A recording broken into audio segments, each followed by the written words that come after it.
Xây tương thân tình trong đạo Phật, tùy khác màu nhưng một tôn sư. Hôm nay đây cùng nhau họp mặt, quyết noi theo đường Phật giáo Hoàng Dương. Welcome back to the commercial break. G, do you have another question that you want to ask? Oh, certainly. And so we were talking, or you're explaining a lot about how practice supersedes knowledge, but now I'm going to try to reverse that and says, is there kind of a point where you practice things and it's wrong because you don't have the knowledge?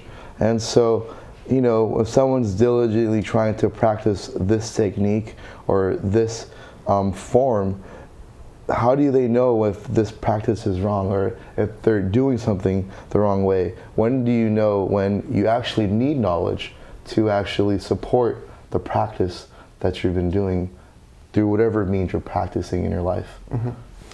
Well, to answer that question, you have to know that knowledge is important. In order for you to do something, you got to have at least know exactly what you're doing. There has to be a specific skill level or an approach that you don't want to run into a brick wall every time you're trying to do something, right? Yeah. You want to be in a position where whatever you do, it would go smoothly. And of course, in any endeavor, you're going to face obstacles. You're going to face failures. You're going to face setbacks. But that's what makes that's normal. What I'm trying to say here is that on the process of going in a direction where you want to go, you should at least know exactly what you're doing. So there has to be a sense of time where you learn the skills. You know, learn the knowledge, learn to soak up the knowledge. But now it puts you in a position, it's like, how do I know what knowledge I'm using is good or bad? Right? That was your original question. Yeah. And then to answer your question, if you want to know that it's good, the knowledge that you use has to be used in benefit of others. That means others who practice or hear what you're saying and learn from what you're teaching can benefit exactly what you're teaching.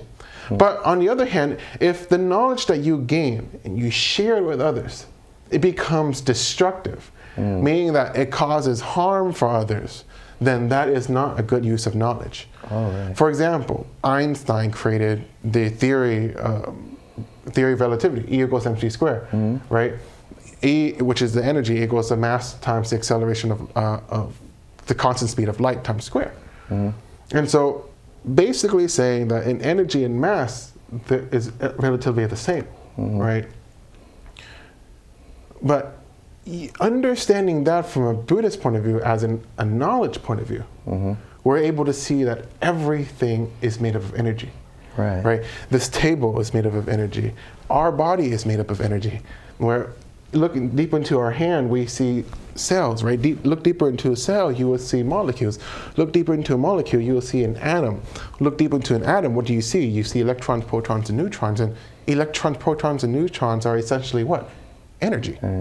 Right? So if we understand that everything is made up of energy, E equals mc squared is actually a very brilliant equation that supports Buddhism wholly. Right? But on the other hand, if E equals mc squared is used negatively, then you create what? Oh, you create nuclear bombs to destroy the world. So even though E equals mc squared here is a position that can, if you understand it fully, can help you reach enlightenment when you understand that all is made up of energy and all return back to the source, which is energy, right?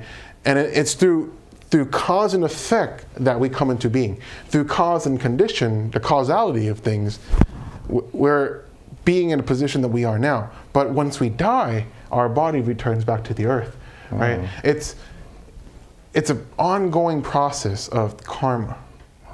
And E equals mc squared would explain all that. But on the other hand, others use E equals mc squared as a way to kill and destroy, which is the destruction or the creation of the atomic bomb, which leads to Hiroshima, Nagasaki, and so we know the devastating effects of it. Right. And so that is why it's very important that every knowledge that we gain has to be in the benefit of others, and it cannot be in the destruction of others. Wow, so those are, very powerful examples of how it's up to us as individuals to use the knowledge we have to either be beneficial or unbeneficial. But so that means basically wholesome actions and unwholesome actions, right? Yes. And so according to the Buddhist teachings, is there a guideline to how we know what benefits others and what does benefit others? Yes. And that guideline would be the precepts.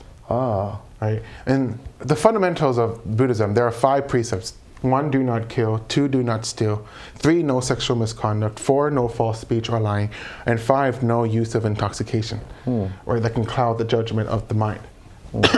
So when we understand these 5 precepts will help you keep yourself in line. Right? Do not kill. Do not cause harm to others. Do not think about causing harm to others.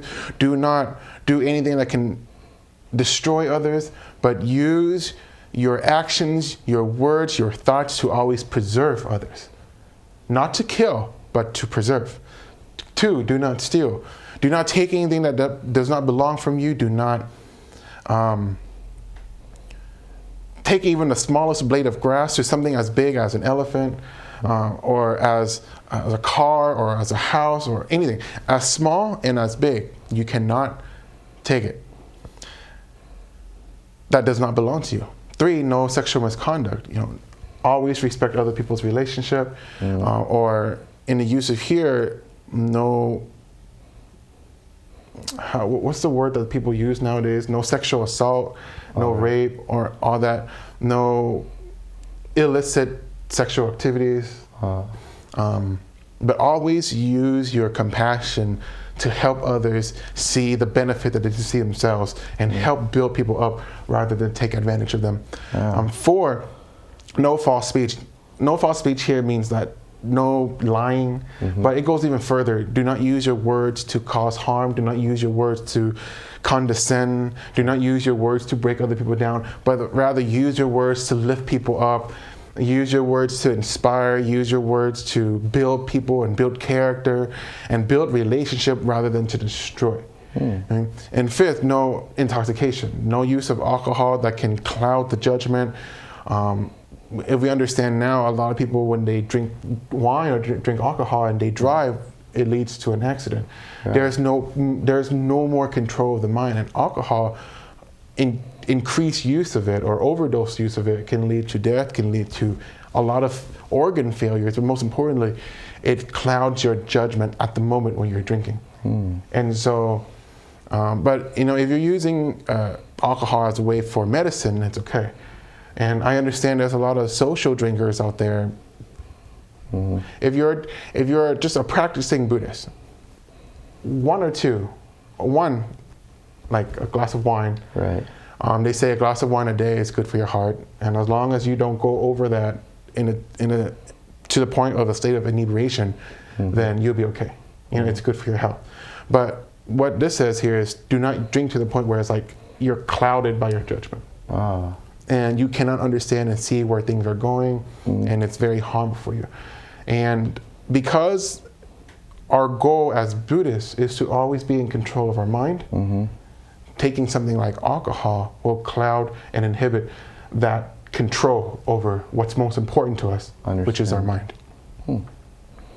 So that was very great. I mean, about the precepts, because it's all about practicing, but practicing things in the right way. And for you to give us knowledge of these precepts or these guidelines, it isn't something that's strict and straightforward, but something we should adhere to, because from what I've learned, thankfully for the Buddha, he's mindful of sentient beings, and he laid out the rules, and if we break them, there's consequences to those actions. And so I feel that if we improve and we live a pure lifestyle that doesn't affect others and harm others, then that will create good karma. Right? Yes.